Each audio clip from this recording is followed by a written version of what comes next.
Hi there, everybody. We're going to do another story time today. We're going to do it just a little bit differently. I'm going to have the horses loose behind me.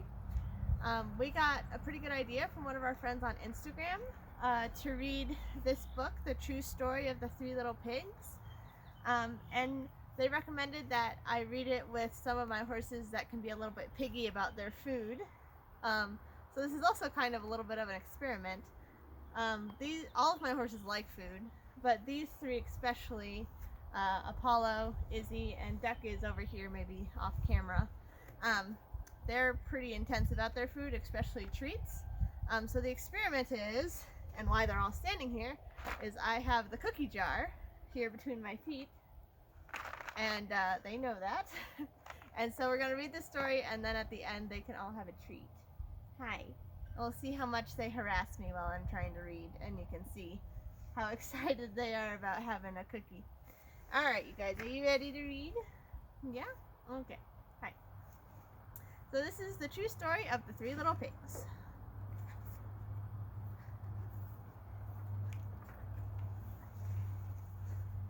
Everybody knows the story of the Three Little Pigs. Or at least they think they do. But I'll let you in on a little secret. Nobody knows the real story because nobody has ever heard my side of the story.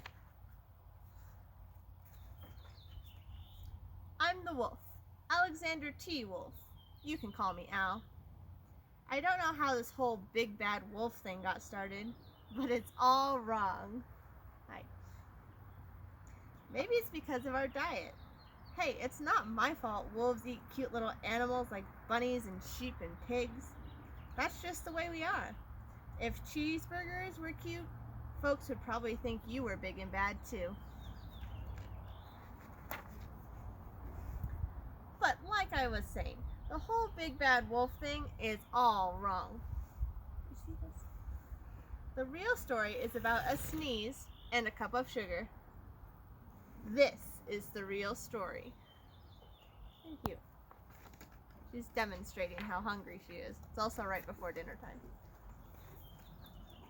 Way back in Once Upon a Time, I was making a birthday cake for my dear old granny. I had a terrible sneezing cold, and I ran out of sugar.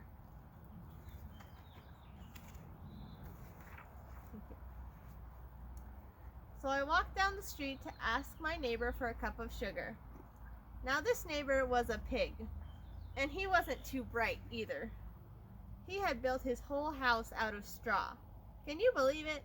I mean, who in his right mind would build a house of straw? Dude, stop. So of course, the minute I knocked on the door, it fell right in. I didn't want to just walk into somebody else's house.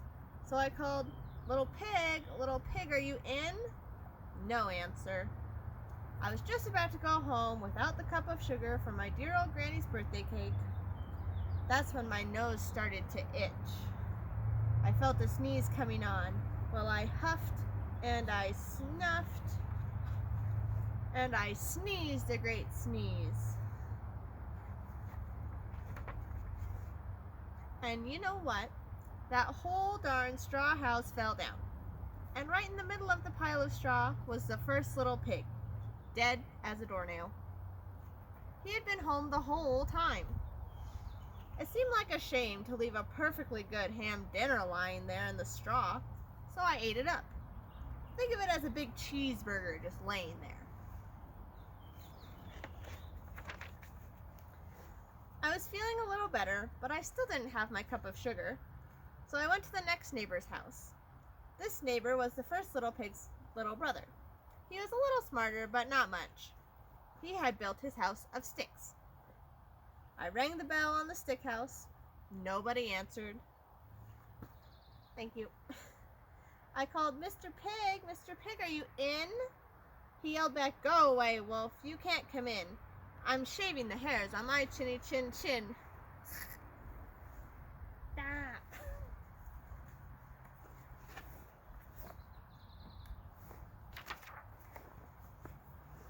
I had just grabbed the doorknob when I felt another sneeze coming on.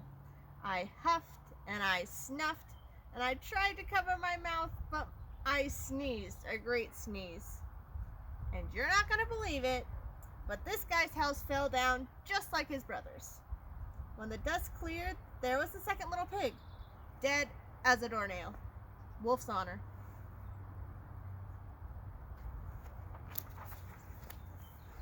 Now, you know, food will spoil if you just leave it out in the open, so I did the only thing there was to do. I had dinner again. Excuse me. Stop. Thank you. Think of it as a second helping. I was getting awfully full, but my cold was feeling a little better, and I still didn't have that cup of sugar for my dear old granny's birthday cake. So I went to the next house. This guy was the first and second little pig's brother. He must have been the brains of the family. He had built his house of bricks. I knocked on the brick house. No answer. I called, Mr. Pig, are you in? And do you know what that rude little porker answered? Get out of here, wolf. Don't bother me again. Hi, guys. Are you hungry? Talk about impolite. He probably had a whole sack full of sugar, and he wouldn't give me even one little cup for my dear old sweet granny's birthday cake? What a pig. Stop. I was just about to go home and maybe make a nice birthday card instead of a cake when I felt my cold coming on. I huffed, and I snuffed, and I sneezed once again. Then the third little pig yelled, and your old granny can sit on a pin. Now, I'm usually a pretty calm fellow, but when somebody talks about my granny like that, I go a little crazy. When the cops drove up, of course I was trying to break down this pig's door. And the whole time I was huffing and puffing and sneezing and making a real scene. Hi, buddy.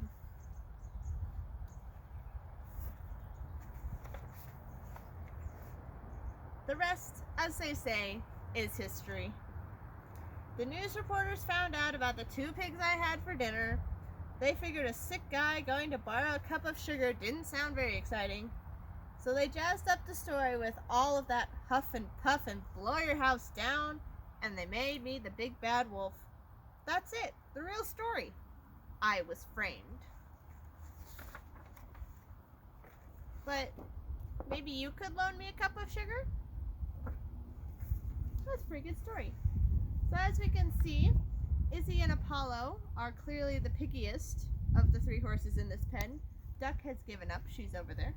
But I'm going to go ahead and give them their treats now since they were sort of kind of patient while we were reading. Hi, buddy. Apollo likes to sniff your head.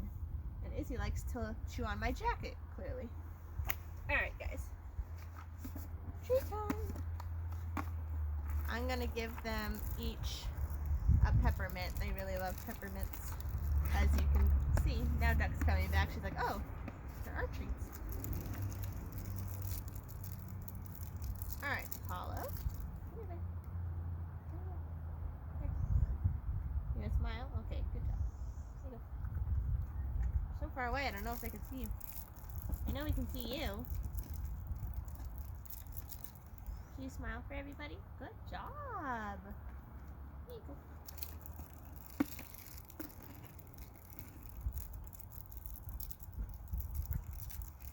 Nope, you 2 already had one. Then I'll go do Duck, who you maybe can't see. Okay, thanks for watching, everybody. See you next time.